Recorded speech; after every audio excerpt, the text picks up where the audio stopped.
कहा जाता है कि जब मातेश्वरी जी को कैंसर हुआ और जब दर्द उठा तो बाबा को बताया कि बाबा इस तरह से दर्द है, तो बाबा ने कहा कोई बात नहीं बच्ची, मधुबन आने के बजाय तुम सीधा बॉम्बे चली जाओ और बॉम्बे में डॉक्टर से दिखा दो। डॉक्टर के पास जब लेके गए तो डॉक्टर ने कहा कि कैंसर की बीमारी है। अब उस जमाने में 1960s में 64-65 में बहुत मुश्किल से किसी को कैंसर होता था। उस समय ये असाध्य बीमारी कि जिस समय कोई कीमोथेरेपी या कोई दवाइयाँ नहीं होती थी, एक खाली रेडिएशन होता था। और इसीलिए जब मम्मा को ये कहा और फिर डॉक्टर ने कहा कि कुछ समय चलेगा, रमेश भाई जी थे, रमेश भाई जी को बुला करके डॉक्टर ने समझाया सारी बात कि ये बीमारी के कारण जो है उसकी कोई ऐसी दवाई नहीं है, रेडिएशन लेना पड़ेगा और उसके बावजूद भी अगर ठीक रहे तो ठीक है। और फिर उसके बाद जब मम्मा को रेडिएशन देने के बाद कुछ समय मम्मा सेवा में रही, जगह जगह जाती रही, बच्चों की पालना करती रही, सेवा करती रही। लेकिन फिर अचानक वापस जैसे दर्द बढ़ा तो पुनः बॉम्बे गए दिखाने के लिए। तो उस समय डॉक्टर ने देखा कि ये बहुत फैल गया है। तब उन्होंने रमेश भाई जी को बुलाकर कहा कि अब आपकी मातेश्वरी जी बहुत बहुत तो 4 मास है, उससे ज़्यादा नहीं है, क्या करना है। तो रमेश भाई ने मम्मा को तो कुछ नहीं सुनाया, परंतु बाबा को फ़ोन किया और बाबा को फ़ोन करके सारी बात बताई कि मातेश्वरी जी के लिए डॉक्टर ने यही कहा कि मैक्सिमम 4 महीना है। बाबा ने कहा बच्चे मुझे क्यों सुना रहे हो, आप ये समाचार मम्मा को ही दे दो। रमेश भाई जी की हिम्मत नहीं हो रही थी, कहा बाबा आप सुना दो। कहा नहीं बच्चे आप सुनाओ, मम्मा एक ज्ञानी तो आत्मा है और इसीलिए उसको कोई प्रकार का सदमा आदि नहीं लगेगा। उसने जिस तरह से ज्ञान को हजम किया हुआ है, आप उनको ही सुनाओ। क्या करना है वो मम्मा डिसीजन देंगी कि बॉम्बे में रुकना है या मधुबन जाना है, ये डिसीजन भी बाबा नहीं देगा, मम्मा खुद अपना डिसीजन लेंगी।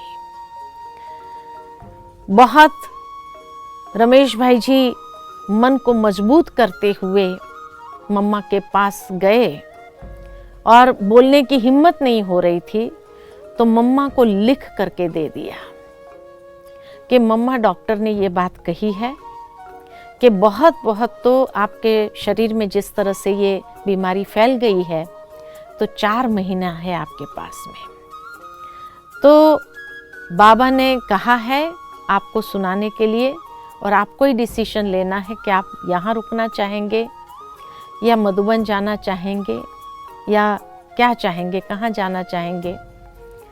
तो मम्मा ने उसी वक्त उस बात को सुनते हुए जैसे वो सारी चीज़ को ऐसे संभाल लिया और कहा नहीं मैं मधुबन ही जाऊंगी। मधुबन आए मम्मा, और मधुबन आने के बाद जो है मातेश्वरी जी कई बार इतना दर्द होता था जिस कारण से सारी रात सो नहीं पाते थे।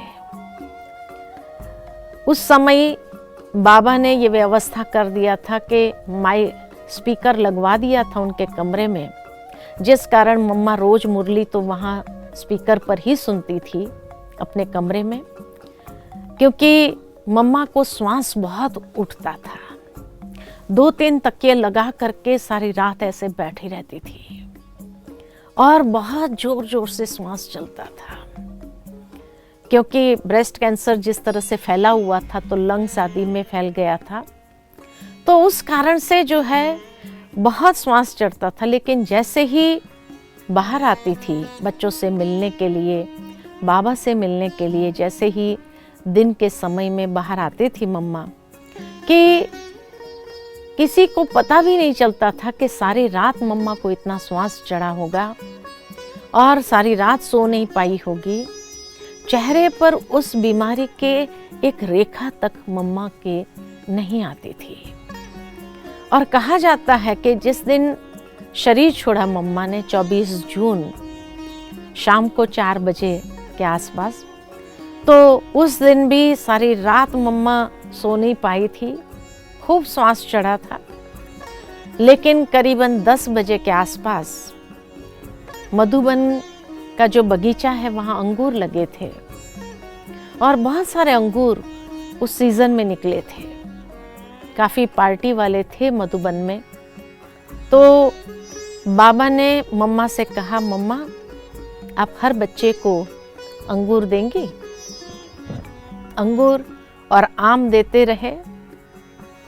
मम्मा एक एक बच्चे को दृष्टि देते हुए आम देती रही, अंगूर देती रही और अंगूर देते हुए जैसे एक एक बच्चे से विदाई ले रही हो। सारी रात इतनी तकलीफ होने के बाद भी उसके बाद चेहरे पर वो भाव नहीं था दर्द के। इतना मम्मा प्रकृति जीत या अपने बीमारी के ऊपर जीत प्राप्त किया हुआ था, जो चेहरे पर एक रेखा तक नहीं आती थी। किसी को महसूस नहीं होता था कि मम्मा को इतना दर्द रहा होगा। और कहा जाता है कि सारे बच्चों को अंगूर बांटते हुए करीबन 1.5-2 घंटा लगा। उसके बाद जो है जब कमरे में आए, पुनः वो श्वास चलने लगा जोर जोर से। तो आदरणीय मोहिनी दीदी ने मम्मा से कहा कि मम्मा आपको बाबा से मना कर देना चाहिए था कि अंगूर आज नहीं बांटेंगे। लेकिन मम्मा ने आज तक अंतिम घड़ी तक बाबा की कोई भी श्रीमत को, कोई भी डायरेक्शन को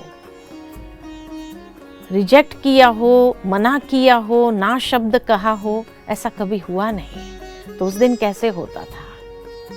और इसीलिए मम्मा ने यही कहा कि बाबा को तो पता था ना कि मुझे इतना दर्द है। उसके बावजूद भी बाबा ने कहा तो जरूर उसमें कोई रहस्य होगा। और ये रहस्य बाद में स्पष्ट हुआ कि बाबा ने क्यों अंगूर बांटने के लिए मम्मा से कहा था, क्योंकि बाबा मम्मा के एक एक कर्म को यादगार बनाना चाहते थे। और इसीलिए आज तक यज्ञ के अंदर 24 जून माना अंगूर जरूर हर एक ब्राह्मण वत्सों को मिलता ही है। आज भी वो अंगूर, तो मम्मा का वो कर्म कैसे एक यादगार बन गया, जो आज तक भी यज्ञ के अंदर एक रीत रस्म के रीति से हो गया कि 24 जून माना हर एक को मुरली क्लास के बाद भी अंगूर जरूर मिलेगा ही। तो ये कुछ बातें मम्मा के विषय में जो सुनी थी परम आदरणीय दादियों के द्वारा, और जो उनसे अपने जीवन में हम सीख प्राप्त कर सके उनके चरित्र से, वो बात आज आप सबके साथ शेयर किया। वो बात आज आप सबके साथ हमने शेयर किया। इसी के साथ ओम शांति।